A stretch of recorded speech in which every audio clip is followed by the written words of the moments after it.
para poderle mentir a la juventud. No basta con la actitud. Bienvenidos a Líderes de Archivo, el programa que da que hablar y que le da la palabra a los líderes y protagonistas de la Argentina y del mundo.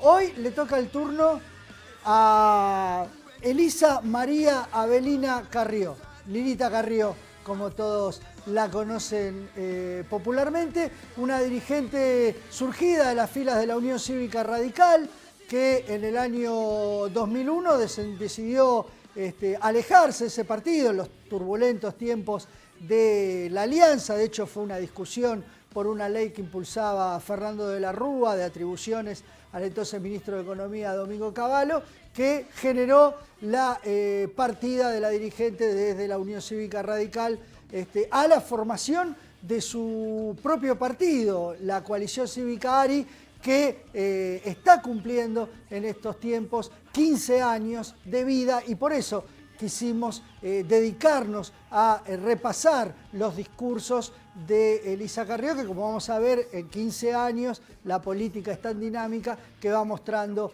distintas facetas. Decíamos, pero antes de ser dirigente radical, abogada, trabajó en la Fiscalía del Chaco, luego fue convencional constituyente en el año 1994, fue diputada por la Unión Cívica Radical y después con su propio partido fue, desde entonces hasta acá, creo que solo 2 años no estuvo como legisladora, siempre en todos esos años, ya sea en el Chaco o en la ciudad de Buenos Aires, siempre estuvo como legisladora y fue candidata a presidenta de la Coalición Cívica ARI en 2003, 2007, 2011 y 2015. En la última elección participó en la interna de Cambiemos junto a Héctor Toti Flores, donde sacaron el 7% de los votos y donde allí se proclamó la fórmula de Cambiemos encabezada por Mauricio Macri, como todos sabemos. Un personaje con muchos vaivenes, no solo ella como dirigente política, sino también su relación con la sociedad. Ha pasado de salir segunda en una elección a sacar el 3% de los votos, a volver a ser la gran protagonista de una elección en la ciudad de Buenos Aires. O sea, con la propia sociedad ha tenido vaivenes que han pasado por distintas etapas, distintos momentos. Recordaremos en algún momento sus críticas feroces hacia Mauricio Macri, con el que ahora está de aliada, pero también podemos ver en el transcurso del gobierno, inclusive, infinidad de peleas. No sé, ella en estos momentos, además de diputada, es la presidenta de la Comisión de Relaciones Exteriores, y allí le ha hecho pasar más de un mal trago a Susana Malcorra por el tema de Malvinas.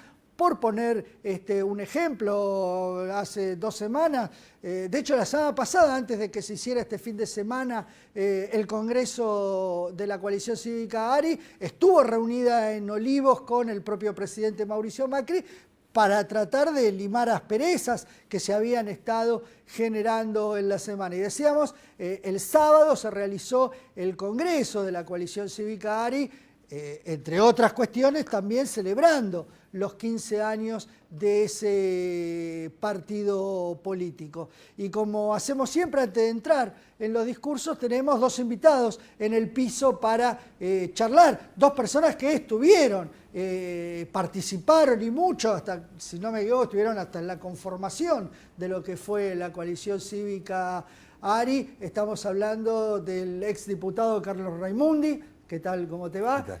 Y de Fernanda Gil Lozano, actualmente diputada del Parlasur por el Frente UNA, pero que también ha tenido su paso por la Coalición Cívica ARI. Arrancaría por preguntarle a los 2, ¿en qué momentos, cómo fue su incorporación al ARI? Bueno, yo hablo desde una persona que siempre transitó por sectores de izquierda y de centroizquierda, desde la idea del movimiento nacional de Alfonsín, frustrada lamentablemente, la ilusión del Frepaso, y cuando el Frepaso implosiona en el año 2001, después de la crisis de la Alianza, la renuncia de Chacho Álvarez y demás, Carrió era una dirigente que era una de las pocas, en el pleno, que se vayan todos, era una de las pocas dirigentes, casi diría una de las únicas, ¿no? que era aceptada, por ejemplo, en los piquetes. Y que iba a los piquetes. Claro, que iba, no, pero claro, pero uno por ahí le hubiera gustado ir. Derechos humanos, claro, que iba todo. Claro. Y ella, creo que vos algo mencionaste, ¿no? Esa ruptura con la alianza y aquella Carrió que impactó mucho, yo no sé si vos te acordás o si se acuerdan los oyentes, cuando ella se la denuncia por las cajas de lavado de dinero que le traían del JP Morgan, ¿no? De cómo el JP Morgan había ayudado a fugar capitales que hizo lo que después no estuviera la plata en el cajero para la gente común, digamos. Entonces, claro, aquella Carrió era una dirigente que expresaba la continuidad de esa línea histórica contestataria de la política tradicional y que enarbolaba banderas de izquierda, claramente. Sí, ¿no? corría el radicalismo por izquierda. Ese fue el momento que yo transité por ahí, obviamente después hubo una degradación tan grande de eso que... Sí. ¿Vos ingresaste cuando se crea o ya estaba creado? No, claro, yo estaba todavía en el FREPASO. Fui parte de un sector, hubo un sector del FREPASO que se quedó en el gobierno de Duhalde.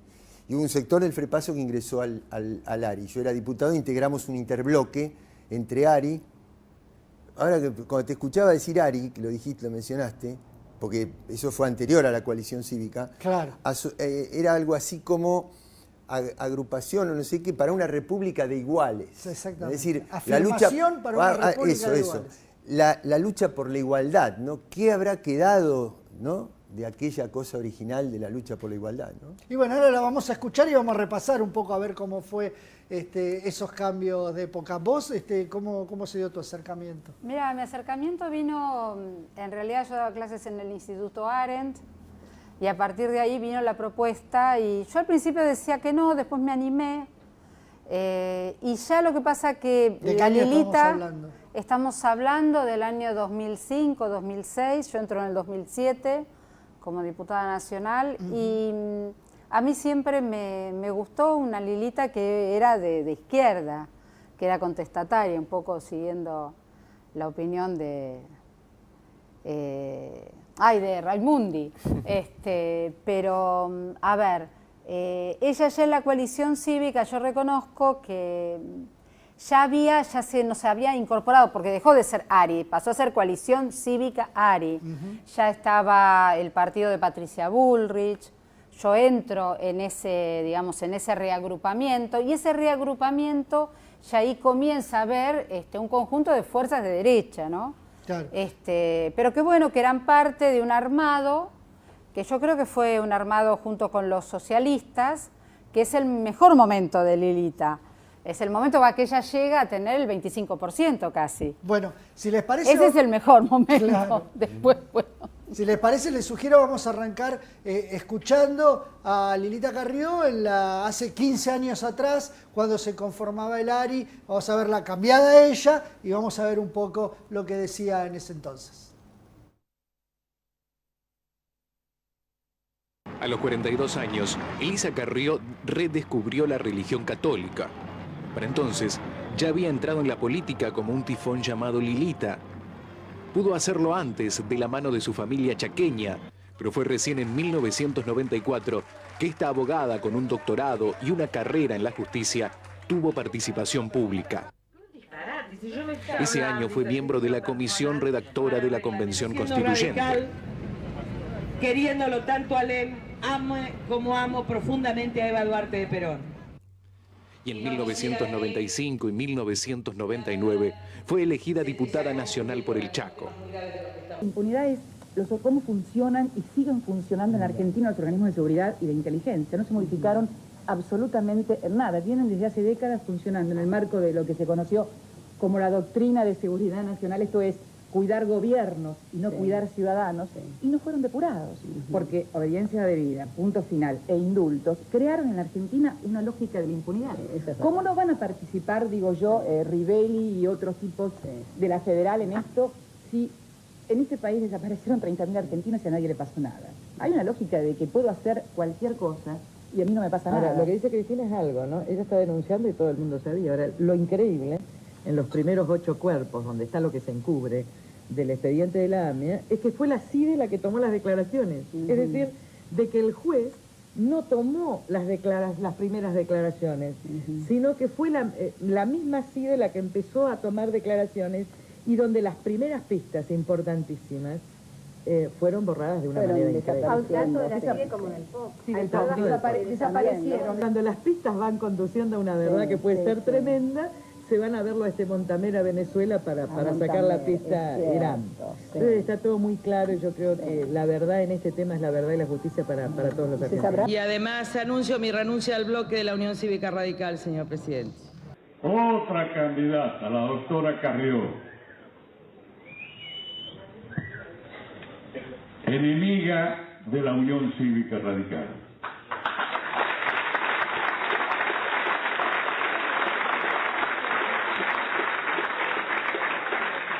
De lo peor que se pueda pedir en cuanto a enemigo, porque es hipócrita, se hace la que nos quiere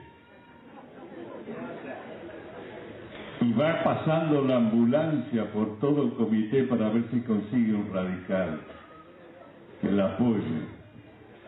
Pero cuando después de la convención de Rosario nosotros resolvemos dialogar con los partidos políticos afines opositores, la primera gestión que hizo el Comité Nacional fue con el ARI.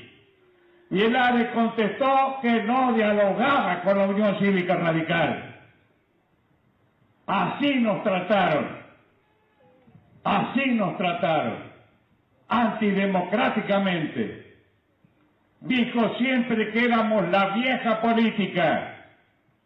Y la vieja política es la hipocresía, es decir, lo que no se siente. Esa es la vieja política. ¿Por qué? Porque a la doctora Carrió le va a ganar muy fácil. Porque le falta estabilidad emocional, entre otras cosas.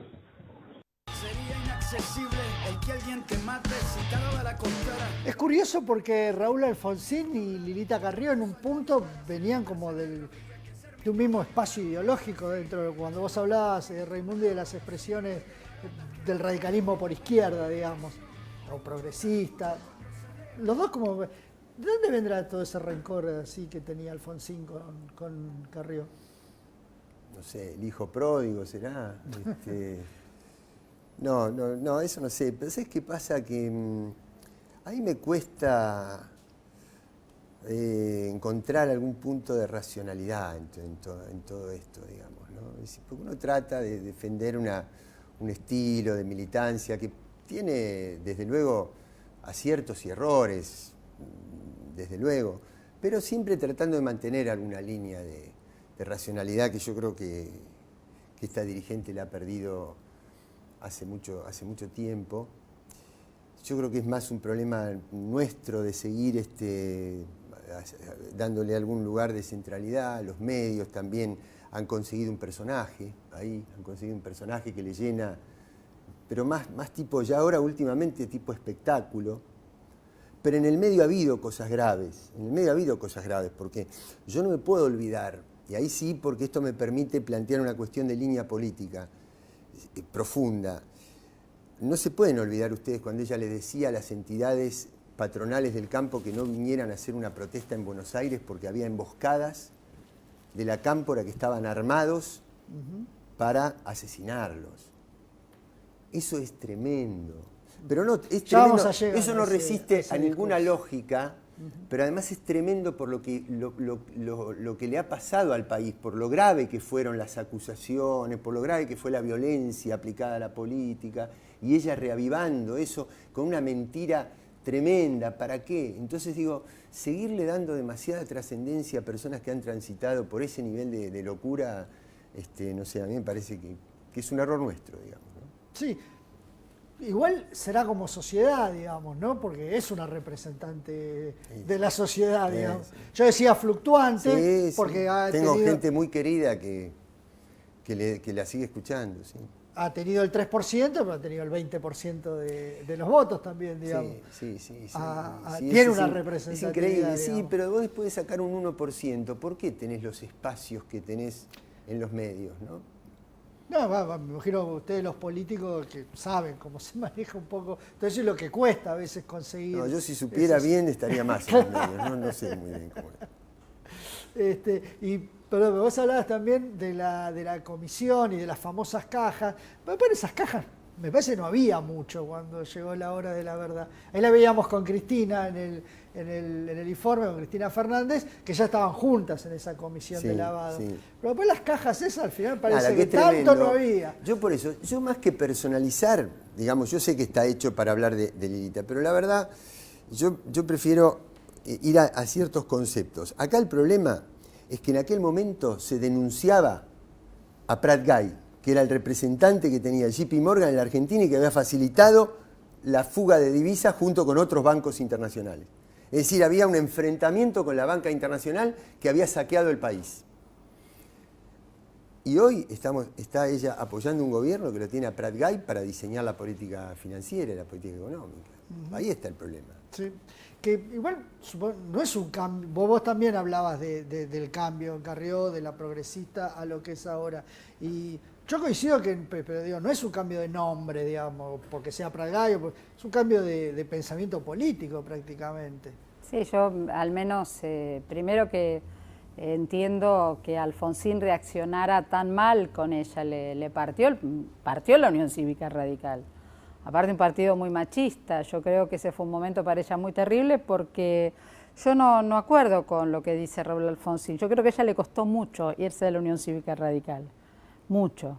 Y que realmente lo hizo desde una cosa más genuina de ella, de sentir que tenía que ir a otro camino. Ese otro camino estaba en una centroizquierda, estaba en una Lilita contestataria. Yo creo que después hubo un momento donde políticamente empezó un viraje a la derecha, quizás a lo más conservador, y eso fue lo que, por ejemplo, mi límite fue el macrismo, cuando yo vi que se orientaba todo para ir a una alianza con Macri, yo la verdad que dije, yo entiendo que en política los límites a veces son los límites que vos tenés en el país, que a veces la política también es una cuestión muy pragmática y las asociaciones son difíciles, es lo que hay, es lo que hay.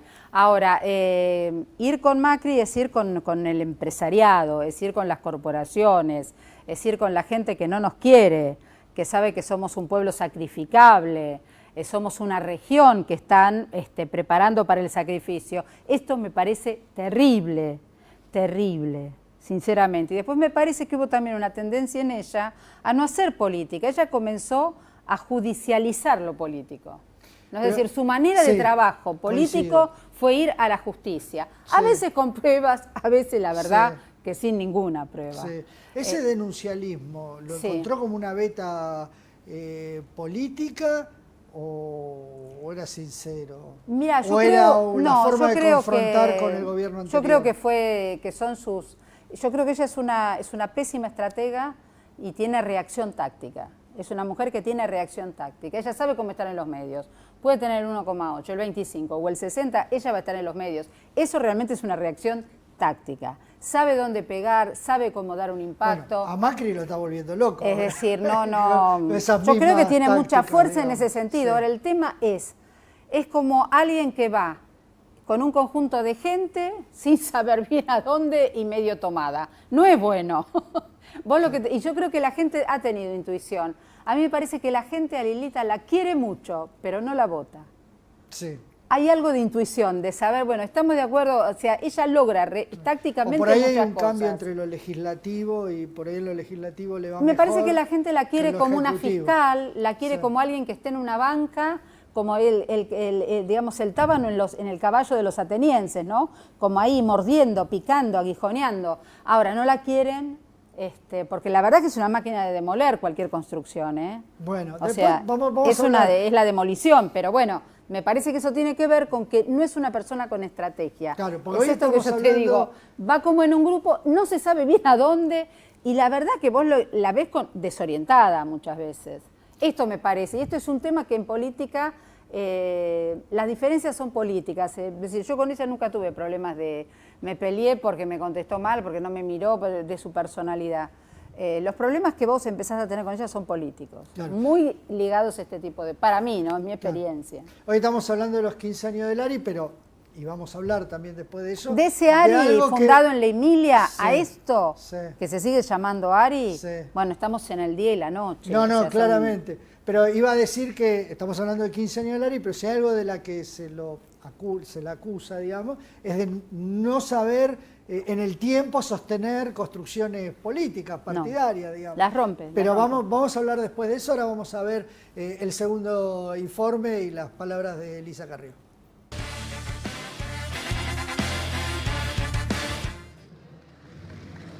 Carrió se terminó de ir del radicalismo cuando el Congreso trató el pedido de poderes especiales para el expresidente de la Rúa y formó la alternativa para una república de iguales. Estamos recorriendo, como ustedes saben, todo el país en una larga lucha por la resistencia y por la verdad. Y es importante que estemos todos juntos hoy para ratificar algunas cosas. En primer lugar, lo que todos tenemos que tener en claro es que esta es una causa que está más allá de la coyuntura electoral. Los tres casos que hoy analizamos, miren, son calcados de cómo funcionó el régimen de saqueo en el país. ¿Qué tipo de negocios? Negocios entre contratistas privados o entre empresarios privados, con negocios con el Estado o con defraudación por evasión impositiva, contrabando, etc. Se puede llamar Macri, Meller, que en realidad son los dos nombres más asociados a determinadas vinculaciones con el exgobierno, pero podrían llamarse otros. Más difícil es el caso Macri, donde evidentemente estamos en un caso de contrabando. Que haya sido derrotado Macri la verdad que era como un parto. Yo no podía creer, no sabía cómo le iba a poder explicar a mis hijos que empresarios ligados al robo del país pudieran ganar. En el Congreso integró una comisión investigadora de lavado de dinero. Ahora quiere volver como diputada por la capital. Señor presidente, en el día de ayer a mi casa han llamado empresarios y banqueros. Hay lobistas internacionales en la Argentina que quieren la elección de un presidente débil, sin respaldo popular, para seguir saqueando la Argentina. O a un presidente lo respalda el pueblo o lo soporta el establishment económico. Pregunten a la UIA, pregunten a los bancos. Están operando en simultáneo para que cuanto más débil sea el presidente que elijamos, más puedan saquear lo poco que le queda a la Argentina. Muchas veces en distintas crisis se usó el argumento de que la democracia estaba en riesgo de una manera casi extorsiva, ¿no? Como para mantener lo que estaba. Ahora, sin embargo, ¿vos crees que hay un riesgo democrático posible? La verdad que el tema Nosotros el Abismo, que es típico planteo, digamos, de la década del 80, ideado por Alfonsín, nos llevó en realidad a la tragedia de la obediencia debida, Punto Final, Semana Santa. Empieza en Semana Santa, ¿no? Y finalmente es la condición casi extorsiva que pusieron muchos dirigentes de la democracia durante todo este proceso. Cuando nosotros en diciembre dijimos, mire señores, vayamos a una relegitimación ordenada, porque el problema del país es un problema de legitimidad profunda, es un problema institucional, es un problema político, y solo lo puede resolver, aún en una transición, un problema de relegitimación, de una renovación total de los mandatos legislativos, de una elección de un presidente. Ese momento todo el mundo, ¿por qué no lo aceptó el radicalismo? Porque quería sobrevivir, iba a un 3% de los votos, digamos. ¿Por qué no lo aceptó el sector del PJ finalmente que lleva a Duhalde? Primero lo aceptan con la interna, después no, porque dice, bueno, Duhalde quiere ser presidente, lo va a hacer con un pacto con Moró y Alfonsín, y lo va a hacer de la única manera posible, que es hasta el 2003 y por vía no electoral. Cuando se produce aquel fallo de la Corte, que es la única vez en donde yo hablo con el presidente, le digo, mire presidente, no es Nosotros y el Abismo, hay que encontrar una salida institucional a esta crisis ordenada, porque también ya se llevaron puesta a la Argentina. Tiene que haber algo del orden de la generosidad de los que fracasaron para reconducir algo nuevo que viene, y ese orden de la generosidad era la renuncia de todos nosotros a los mandatos, la elección de un nuevo presidente y una recomposición. ¿Qué es Nosotros y el Abismo? El abismo. Se escondió siempre un pacto de sobrevivencia. Si nosotros remontamos esta crisis, nosotros podemos durar. Y si nosotros duramos, continúa el régimen. Estoy hablando de algo que es la última fase de lo que puede venir. Vinieron por las industrias en los 70, para la desindustrialización. Vinieron por las empresas del Estado en el 90, vienen por la tierra en el 2000. Guarda con la ley de quiebras, guarda con lo que se quiere hacer con el Banco Nación. Acá nosotros tenemos que preservar que la tierra quede en manos argentinas. Cuando yo estuve en México hace 3 semanas se decía hay que comprar lo que venga en Argentina, está a precio de remate y sobre todo la tierra. Tierra y agua y nuestros recursos humanos son lo único que nos queda.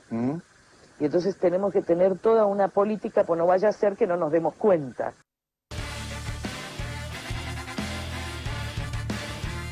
Recuerdo que una de las alternativas en la elección de 2003 era Kirchner o Carrió, digamos. De hecho, la votaba. Conozco mucha gente que entró al cuarto oscuro y estaba.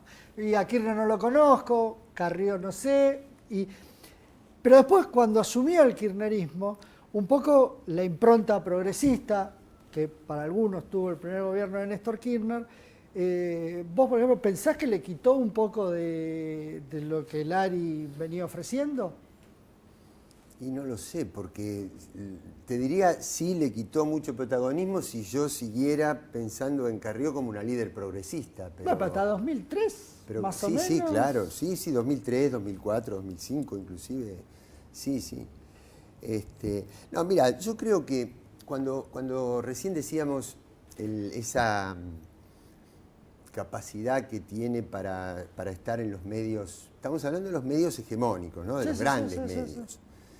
De hecho, acá le invitamos y no vino. Bueno, pero por algo es, digamos, porque uno sabe a qué sistema de poder, a qué intereses responde el sistema de medios hegemónicos.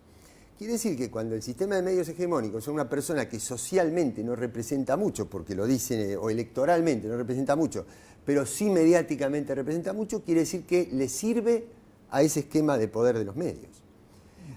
Justamente, ese esquema de poder de los medios le sirve una dirigente que destruye estructuras políticas.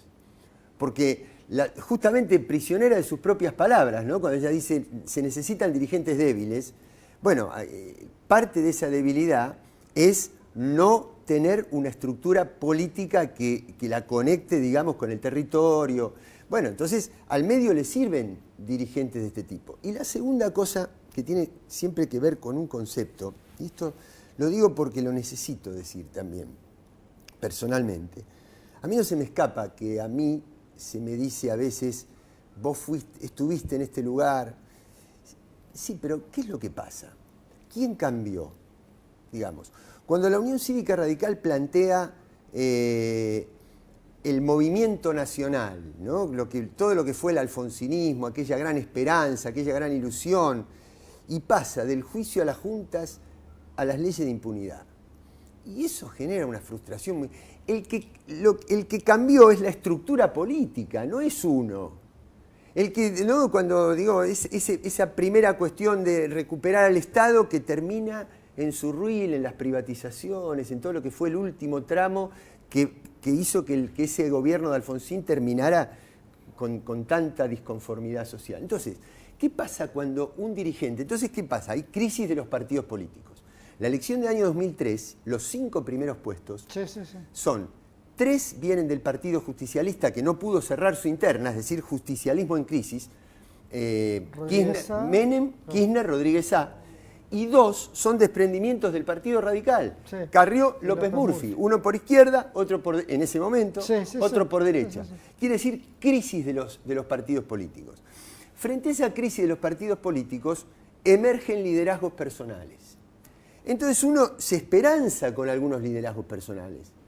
¿Y qué pasa cuando ese liderazgo personal abandona lo que se había luchado, abandona la razón de ser de lo que había sido el origen y termina apoyando, votando en contra de la privatización de YPF, votando en contra de la ley de medios, votando en contra de la recuperación de los fondos previsionales? Entonces, ¿quién es el que cambia? Bueno, y sin estructura no va a tener que rendir cuenta a nadie. Pero por eso, claro, pero entonces, cuando vos decís, mirá, yo no puedo estar más ahí, pero no puedo estar más, no porque yo cambié, no fui yo el que cambié, fue esa estructura, fue esa dirigente la que cambió, la que me dijo, vamos para un lado, fue para el lado contrario y vos seguiste pensando lo mismo.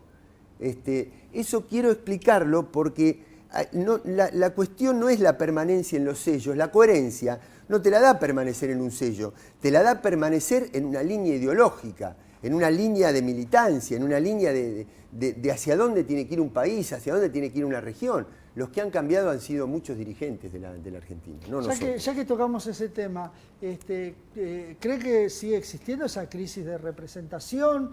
¿Cómo se va a resolver?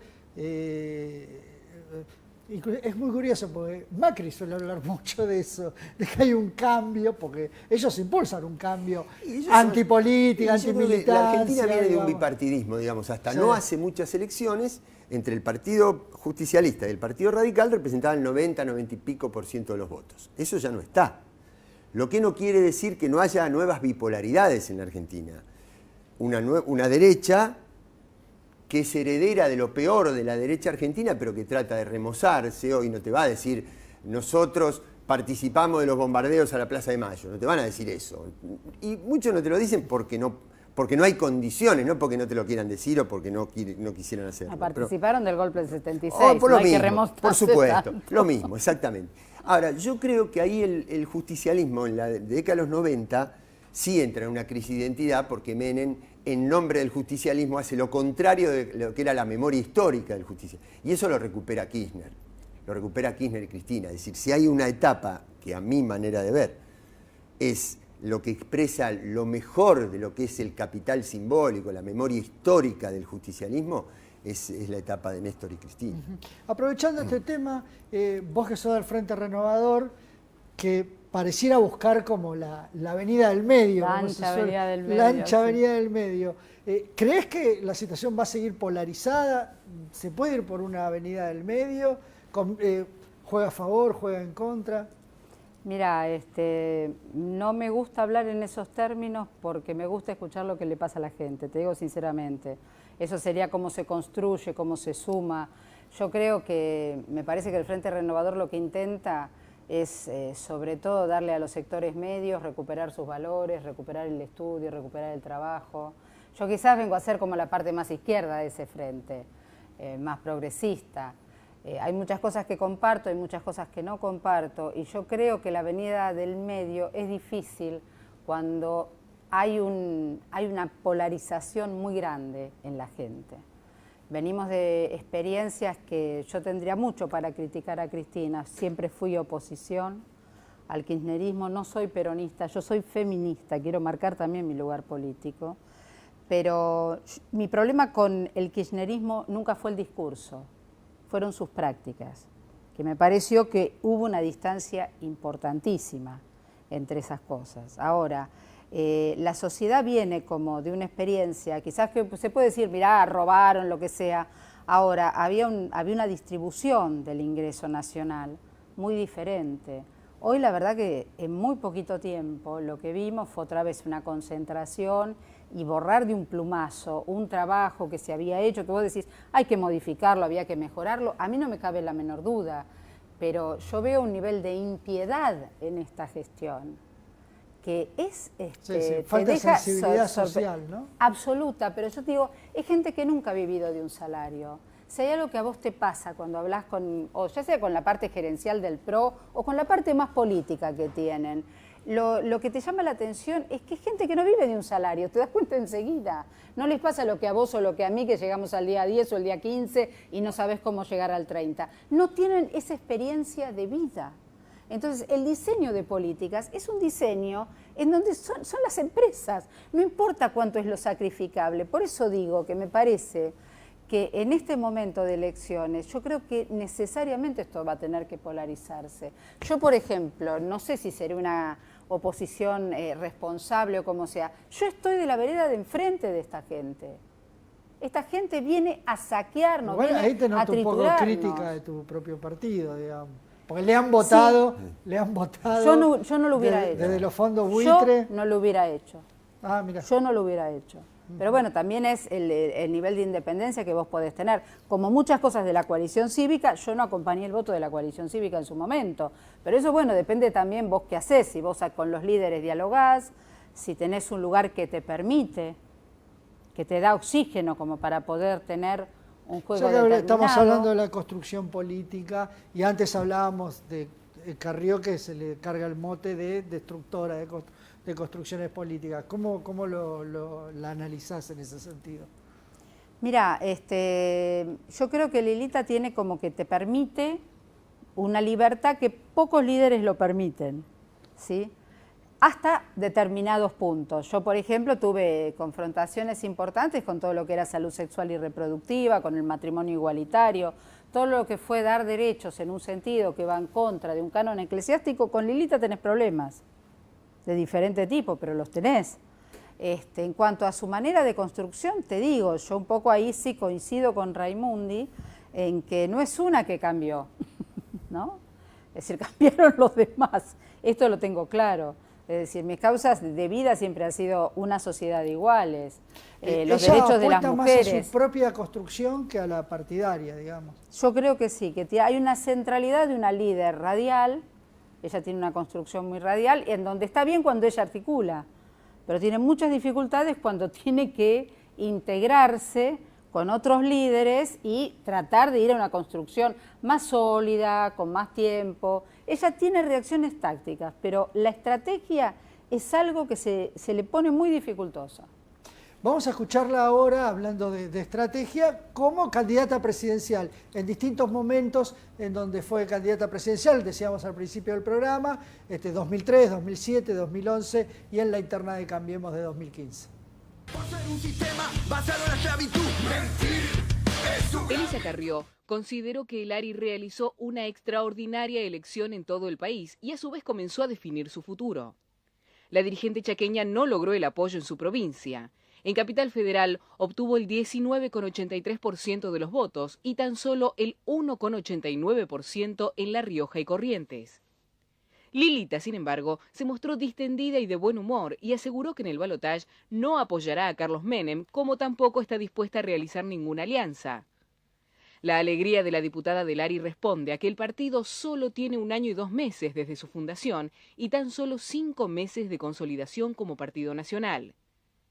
Carrió lleva 9 años en política y haber superado a Rodríguez Saá en esta elección para la dirigente representa mucho. Según sus afirmaciones, solo les resta consolidarse como la fuerza de oposición. Ya somos muchos los que queremos un presidente que nos responda y no uno que nos mande. Los que creemos que la inseguridad se arregla con decisión política y no con alarmas y candados. Los que preferimos la verdad en lugar de lindos discursos. Los que creemos que el éxito personal no sirve de nada si no somos exitosos como sociedad. Somos muchos los que queremos pensar en los próximos 50 años y no en los próximos 2 o 3. Somos muchos los que pensamos que nada está decidido y que todo está por decidirse.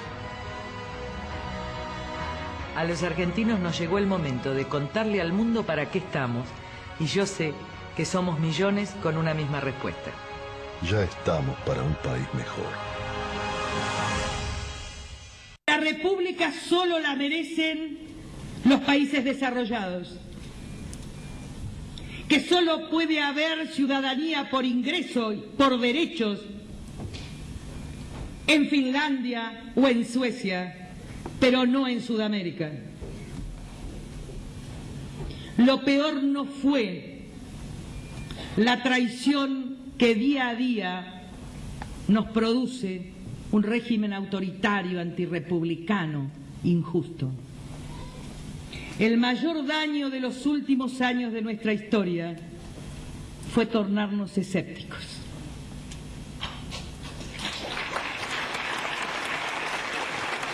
Es no creer, para los que creemos y para los que no creemos, que la condición humana tiene una trascendencia enorme y que estamos llamados a honrar la vida, que estamos llamados no a ganar, ni a triunfar, ni al éxito. Estamos llamados a honrar la vida, a honrar la condición humana, con actitudes éticas, con actitudes republicanas, con actitudes de justicia social. Nosotros venimos todos juntos a decirles, vamos a demostrarle al poder que la ética es una ética concreta, concreta en el sentido de transparencia de la gestión pública, de reconstituir el Estado, de salvar la República, de llevar pan, trabajo y dignidad a miles y millones de nuestros hermanos pobres.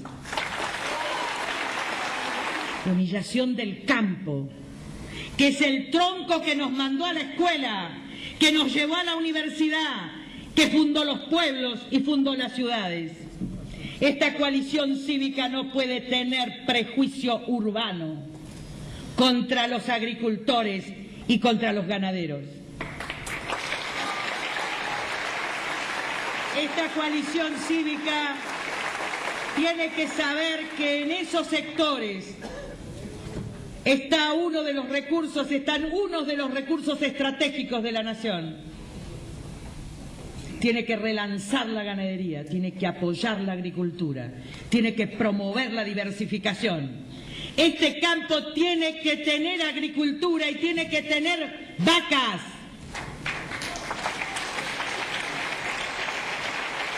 Eso hemos sido, eso tenemos que ser. Y quiero decirles algo más. Algunos creen que el campo solo produce renta y se equivocan. Hay que vivir en el campo. Hay que saber lo que es el campo. Hay que esperar criar una vaca para saber lo que es el campo. Escrutadas el 45% de las mesas y el 33% de los votantes de todo el país, creemos que la tendencia confirma como presidente de la República Argentina Cristina Kirchner y reconocemos y felicitamos por su victoria. En segundo lugar, agradecemos profundamente que esta fuerza, que es la coalición cívica, se haya constituido claramente, y lo van a ver con los resultados mañana, en la segunda fuerza política del país. Somos la segunda fuerza política indiscutida en la provincia de Buenos Aires, con Margarita Stolbizer como candidata a gobernadora.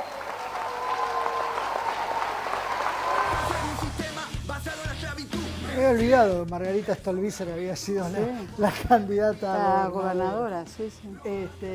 El problema del denuncialismo es que después, cuando sos gobierno, si no denunciás a Calcaterra, si no denunciás a Caputo, digamos, perdés coherencia, ¿no? Y perdés mucha coherencia porque aparte de haber estado, incluso trabajando en ciudad, en la coalición cívica, la verdad que todo lo que se ha denunciado, todo lo que se supo, de todos los acuerdos que había entre la gestión nacional y la gestión de ciudad, de cómo generosamente se escondieron tantas cosas, a mí nunca dejó de sorprenderme cómo pudo hacer esta alianza con el macrismo, ¿no? Con todo lo que ya sabemos de Macri.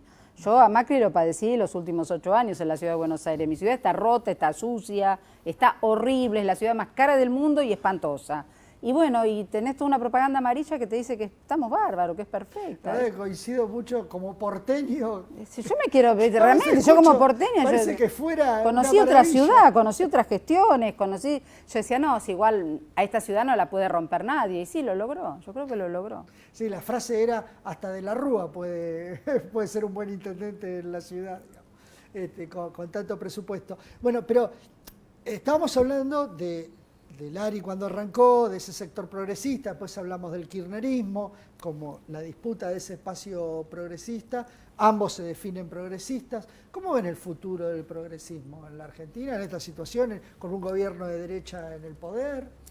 A mí me desvela que en la Argentina las expresiones políticas expresen los proyectos de país, digamos, poder encajar mejor, porque yo la respeté siempre a Fernanda. Es más, por ejemplo, en mis clases de historia latinoamericana doy un trabajo de ella muy bueno sobre el pensamiento de Vasconcelos y resúmenes de la historia latinoamericana, todo. Ahora, entonces, la escucho y lo digo desde el mayor de los respetos, porque yo estoy convencido que ella como diputada hubiera votado muy distinto a lo que votó el Frente Renovador. Bueno, Pero ¿cómo puede ser que una persona que representa al Frente Renovador, y cuidado que pasó lo mismo con muchos del Frente para la Victoria también, votaran a favor del endeudamiento, votaran a favor de un presupuesto que ha recortado todas las políticas sociales, educativas, de tecnología y demás? Entonces ahí hay una crisis. Acá el problema de la Argentina es que me da la impresión de que la grieta está mal puesta. Yo creo que la grieta existe. ¿Cómo no va a existir una grieta?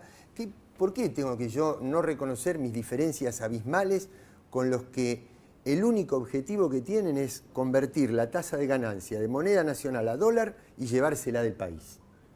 Digo, yo no coincido con eso, estoy en la vereda absolutamente de enfrente de eso. Ahora, ¿qué pasa? Que a ese proyecto lo votó el 51% del electorado. Y yo no creo que en la Argentina haya un 51% de oligarcas. Quiere decir que ahí hay un trabajo que hacer sobre la subjetividad de ese votante, de ese electorado, de ese ciudadano, de esa ciudadana, que termina votando en contra de sus propios intereses. A mí me pasa con familiares. Entonces, pero he optado por no pelearme con ellos. Porque si yo me peleo con ellos, si yo creo que la polarización está entre ese familiar que piensa distinto y yo le estoy dando la razón al enemigo, que pone la grieta entre él y yo. La grieta no está entre él y yo. La grieta está entre un proyecto oligárquico y nosotros del mismo lado. Tenemos que hacer un trabajo de convencer, de construir esto que Cristina dice nuevas mayorías. Claro, yo a diferencia así de Fernanda, creo profundamente en que se hicieron cosas increíbles, impensables en el país bajo el liderazgo de Cristina, y que creo que es una de las líderes que más acumula desde el punto de vista del proyecto nacional, popular, y demás. Así que yo creo que me desvela luchar para que los que apoyan a los proyectos de la oligarquía son los primeros perjudicados por ese proyecto, porque a estos familiares que votaron a Macri porque estaban cansados de la cadena nacional, hoy no les entra gente al negocio, no venden, no funciona la economía, los echaron del laburo, y son los primeros que votaron. Digo, ahí hay que trabajar, hay que hacer un trabajo sobre esa subjetividad. ¿Para qué? Para hacer encajar a las personas a las que perjudica un proyecto en contra de ese proyecto y que lo dejen de votar y que voten para este lado. Sí, pareciera a veces con el progresismo hay como una contradicción entre las ideas y la construcción, el purismo y la construcción política, digamos. Esa famosa frase de Perón, con bosta también se hace el ladrillo, digamos. Entonces o te haces el purista y tenés 3% de los votos. A mí me ha pasado eso, de creer, de estar en partidos muy chiquitos en determinados momentos de mi historia, por no aceptar determinadas contradicciones. Y claro, el kirchnerismo, ¿qué es lo que me mostró? Dice, vamos para allá. Y sí, en ese para allá a veces te llevas por delante cosas que no te quisiera llevar por delante, es cierto. Pero íbamos para un lugar, recuperamos el Estado, recuperamos la mayoría de acciones en YPF, le sacamos los fondos previsionales al sistema financiero internacional, nos bancamos 1 año y medio con un fallo de la Corte de Estados Unidos que declaraba el default de la Argentina y la Argentina se la bancó. Y agarró y metió la mano en la CIDE. Digo, y eso es poco, eso es lo central. Las otras contradicciones que puede haber las vamos mejorando, las vamos superando, pero ahí hay que, digo, sí. ¿no? Igual en la sociedad se ve que... Y ojo, que no es poco igual, sí, pero fueron 12 años de gobierno y 49 y pico %. No es que estamos flojitos, no, la verdad... Hay un capital social y político en la Argentina muy, muy grande para la reconstrucción de un nuevo ciclo de proyecto popular. ¿Y vos cómo ves el futuro del progresismo, digamos, por decirlo de alguna manera? Mira, yo lo que concuerdo con lo que dijeron hasta ahora es que hay que construirlo y trabajarlo. Yo creo que nos espera un trabajo muy grande. Me parece que la batalla es cultural. Yo creo, cuando yo hablo de las prácticas con que me he peleado siempre con el kirchnerismo, es el daño que han hecho a toda una posibilidad progresista de perdurar. Me parece que las prácticas, me parece que la corrupción, la ausencia de control, fue algo que nos perjudicó enormemente. Vos fíjate que los errores de hoy siguen achacándoselos, aunque no tienen nada que ver, porque yo espero que el año que viene tengan otra cosa, pero al tener, no sé cómo explicarte, yo creo que estamos enfrentados a personas que tienen todo el dinero, tienen todo el poder, incluso ahora tienen una parte importante de los votos. ¿Qué es lo que tenemos nosotros? ¿Qué es lo que tenemos los que vivimos de un salario, los que nos manejamos como la mayoría de la gente en la Argentina? Me parece que ahí sí, yo lo que digo es tenemos que tener una cultura del trabajo y una cultura de la ética muy fuerte, porque cuando uno de nosotros se corrompe, el daño es enorme. Y es esto lo que le critico fuertemente al kirchnerismo, no haber cuidado esa ética. Me parece que esto, ojo, entre las dos situaciones, comparto la idea de que me interesaba más el discurso y todo lo que se pudo hacer. Ahora, también hubo muchas cosas que se dejaron de hacer, que se dejaron de controlar y que realmente había problemas en la economía. Esto no lo podemos dejar de decir. Yo creo que incluso como se habían encarado todo lo que fue la asignación universal, fue un error de concepto. Me parece que era otra la idea. Yo creo que se tenía que cobrar una asignación, además trabajar y además otras políticas que pudieran dar otra cobertura a las familias. Pero bueno, esto quizás era parte de una sintonía fina que se tendría que haber modificado, pensado. Mis lados vienen, digamos, mis críticas vienen por ese lado. Lo que nos queda por delante es duro, es fuerte y es cultural. Yo creo que acá la batalla va a ser cultural. Y lo que a veces me da como cosa es que tienen muchos medios. Esto es así. Sobre la sintonía fina hay que seguir hablándolo. Me hubiera gustado opinar sobre algunas de estas cosas. Sobre la corrupción, doy testimonio con mi vida, mi historia política. No tengo que ponerme un cartel de luchar contra la corrupción. Lo que digo es que la batalla contra la corrupción lo que no puede hacer es hacernos cambiar de modelo. Digamos, si hay corrupción en un lugar hay que luchar contra la corrupción. No podés destruir un proyecto que defiende el Estado porque tenés que... La corrupción está en una dimensión jurídica, como judicial. Que yo dejé de ser periodista porque hay un periodista después, corrupto. Claro, digamos. Entonces, y después, lo que decía Fernanda, ellos tienen todo. Sí, yo lo que no creo es que a mucho más largo plazo puedan enamorar con eso que tienen. La capacidad de enamorar la seguimos teniendo nosotros y somos inteligentes y capaces de replantear una segunda etapa mucho mejor, mucho más profunda de un proyecto nacional y popular que para mí es reafirmación de muchas de las cosas que se hicieron estos 12 años.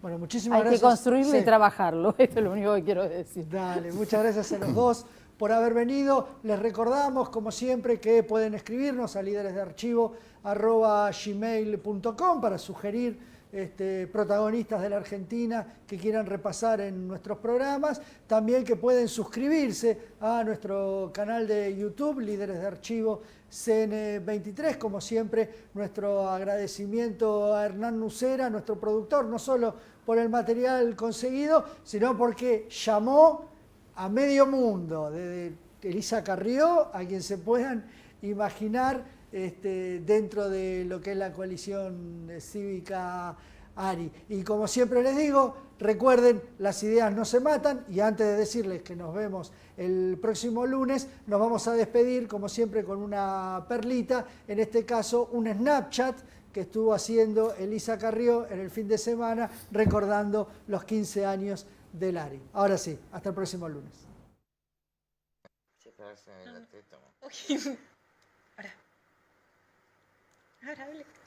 Feliz cumpleaños a todo el área, a la coalición cívica. Hoy cumplimos 15 años. Miren los anteojos que tengo, son de 15.